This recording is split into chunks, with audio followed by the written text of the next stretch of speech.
Hi guys! What's up you all? It's your girl Nelly. Ayan. So, grabe. Sobrang na-miss ko mag-vlog guys. Kumusta kayo? Ayan. So, for today's vlog guys, ang title lang naman ng vlog natin is a life update. Yung chika ko about my life sa mga nangyayari lately kasi aminado naman ako na sobrang nawalan ako ng time na sa pag-vlog, sa thirst trap, sa social media, ganyan. Kasi nga sobrang busy ako sa personal life ko. And the main reason, ang pinaka-rason talaga kung bakit is because meron akong inaalagaan na baby sa aking tummy. Yes, guys. Hindi kayo nagkakamali ng iniisip. I'm pregnant, guys. And getting ready na rin to give birth because I'm 37 weeks and 6 days pregnant today. And tomorrow is sakto 38 weeks na ako guys. And I'm just hoping and praying na sana i-bless tayo ni Lord ng normal and safe delivery para sa baby hope ko. Ayan. So, ayun talaga yung reason guys kung bakit nawalan na ako ng time mag-vlog, ayan, mag-thirst trap. Like yung mga like what I used to do before is parang nabawasan na kasi nga nagpo-focus ako sa pagkakaroon ng healthy pregnancy guys. Ayan, so go back to our topic guys.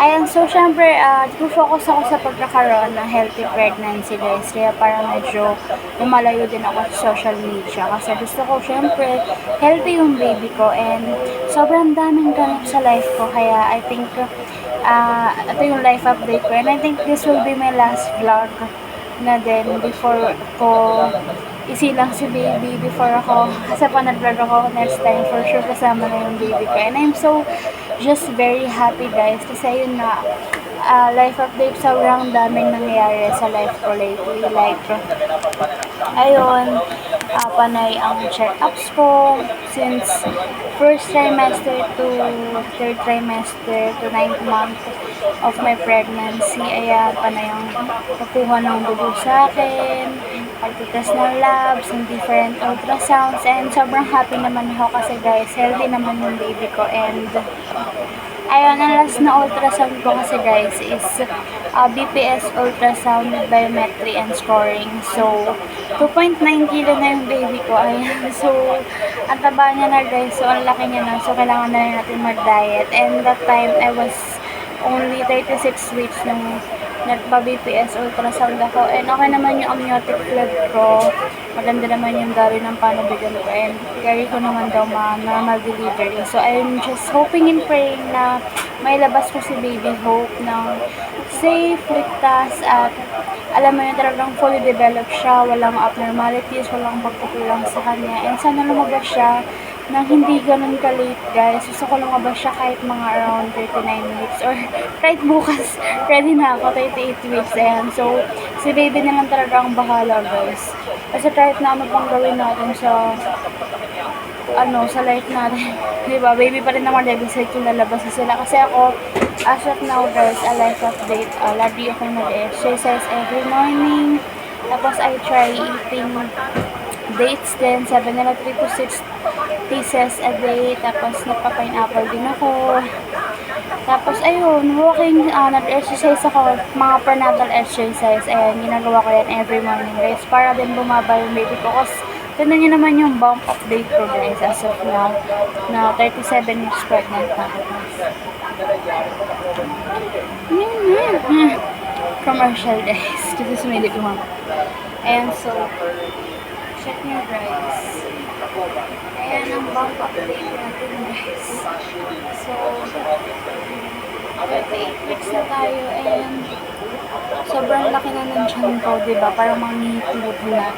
And I pray na sana bumaba na siya kasi based naman sa BPS ko is naka-sepalit naman na siya na position. So ready na daw siya ready to deliver na. I mean, naka-in position na si baby ko. So, I'm just thankful and hoping na hindi na siya mag-iba ng position para hindi tayo mahirapan mga anak at normal delivery talaga natin. So, ako, everyday life update ginagawa ko lang lagi is yun, exercise, tapos panay kain ng mga healthy fruits, and focus din ako sa pag-nesting. And as of now, at 37 years, sobrang saya ko kasi guys, nakumpleto na yung mga pag-nesting ko sa baby hope ko. And sobrang grateful ako sa partner ko, kay Daddy Grando, kasi siya talaga nagpo-provide ng lahat ng bagay na kailangan ng kailangan ko para sa anak ko. So, nakapagbili na kami ng maraming diapers, maraming wipes, ganyan, higaan, baby bathtub, mga damit, baru-baruan, onesies, suit, and yung mga cream for rashes. So, I think kompleto naman na so far, and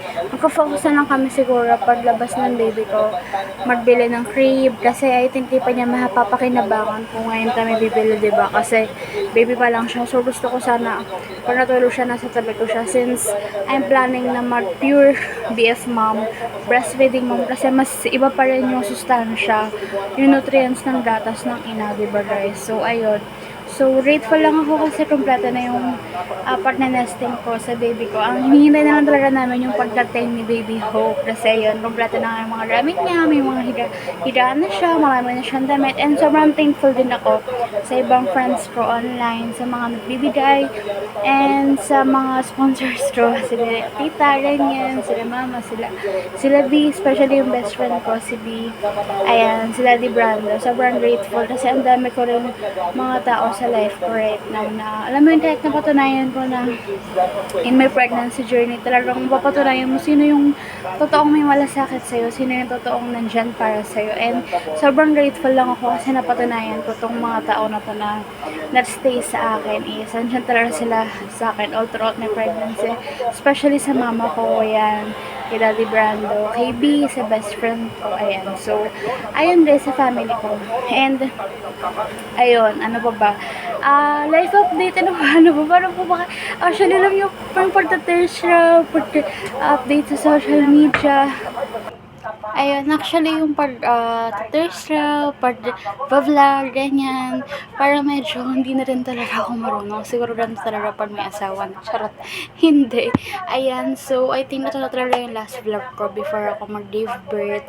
And sa next vlog ko, masaya ako kasi isi-share ko sa inyo na kapag lumabas na yung baby hope ko. And guys, please include me in your prayers po na sana po may panganak ko ng ligtas, safe at normal, healthy yung baby ko. Ayan, sobrang mahal na mahal ko to. And siya lang talaga yung sobrang iniisip ko lately, worry ko, inaalagaan ko. Talagang, ang dami kong struggle kasi talaga sa life ko lately. Isa na dun yung sobrang grabe yung sleepless night. So, grabe, hindi talaga ako makatulog guys every night. As in, simula nung nag-enter ako ng 3rd trimester, parang grabe yung struggle ko sa pagtulog guys. Kahit tanghali, umaga, gabi, hirap ako matulog.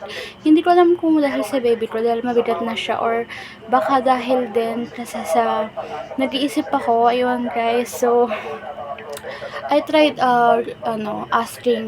seeking advice sa online, sa mga friends ko online, and even sa other mommies, and sa obis ko, sa OB ko, obis ang dami na, sa OB ko, ayan, pero yun nga, wala silang mga advice or mag-give na vitamins, kahit mga sleeping pills, kasi bawal talaga sa buntis. So, ayun, pinipray ko na lang na sana paglabas ng baby hope ko is makabawi din ako agad sa sarili ko.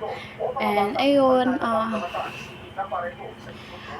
parang nibi-workout ko na lang guys everyday na maging productive pa rin ako sa pamamagitan ng, ayun, paglalakad-lakad, exercise, tapos kain ng mga masusustansya. And sobrang favorite part ko of the day is yung kapag nag-take a bath ako, nililinis ko yung sarili ko. And skincare time, diba? Dati skincare ko puro pang kaartehan lang. Ngayon, skincare ko na is puro para sa pagbubuntis na. Ayan, so I have here, share ko na din sa inyo para magbili na rin kayo online sa mga mommies dyan or expecting moms. Ayan, ito, ginagamit ko ito for stretch marks. Tapos, ito, syempre yung Bonita oil, pero konti pa lang ang bawas niya kasi nalalagkitan ako sa kanya pag ina-apply ko siya, pero okay naman. Tapos, ito, sa Indogenol cream. So, sponsored to by my best friend, KB, ayan. So, ito, cotton bud. So, yun, sobrang happy ko lang pag malinis ako every time na magte-take a bath ako guys kasi sobrang nape-preskohan din ako para nawawala yung mga stress ko, yung mga bigat, ganyan. Ayan, so as of 37 weeks pregnant, ready na rin yung hospital bag ko and hindi ko na rin siya ipapakita pa sa inyo kasi andun siya sa sala and andun sila lola, nanonood sila at madilim dun. And ayun, ready na yung hospital bag ko for my baby and of course for me. And nakompleto na rin yung mga needs kong dalhin. So ayun, so kailangan na lang siguro i-ready talaga yung sarili ko, yung energy talaga para alam mo yun, kahit 3 to 4 lang na long push is malabas na ulit yung baby ko na normal and hoping na normal talaga yung delivery ko sa kanya kasi ayoko ma-CS or ayoko ma-induce labor pero bahala na, basta tiwala lang ako sa plano ni Lord and prayers lang palagi talaga sa akin every day guys. And ayun, life update panay din yung pagsisimba ko lately. Siguro bago ko mag-turn ng 37 weeks, panay yung pag-church ko kasi talagang sobrang pinapanalangin ko talaga yung safe delivery ko kay Baby Hope. And yung pagsasama namin of course ng partner ko ni Daddy Brando. Okay naman ako sa kanya, okay naman siya sa akin. So, marami na rin kami plano guys. So, ako na lang talaga si Baby sa life namin. So, we're planning na rin. We have plans na rin naman na magpakasal, magsama, ganyan. But as of now, focus lang muna kami sa paglabas ng anak namin. And ayun, mini-workout ko na rin na alam mo yun, na makabawi din ako soon sa sarili ko. But before that, gusto ko rin muna mas i-enjoy yung time na alagaan ko yung anak ko. So, ayun lang guys. So, ayun, life update lang. So, may drawer na din si Baby Hope sa labas. Meron na yun siyang cabinet. So, after, siguro pag nalabas ko siya, ang focus na lang namin sa mga idadadad namin sa pag-nesting namin ng asawa ko is yung crib, trolley cart, tapos plastic storage container para din dun namin nalalagay yung extra clothes and essentials ng baby ko. So, yun lang guys. Share ko lang. Thank you rin sa pakikinig. Bye!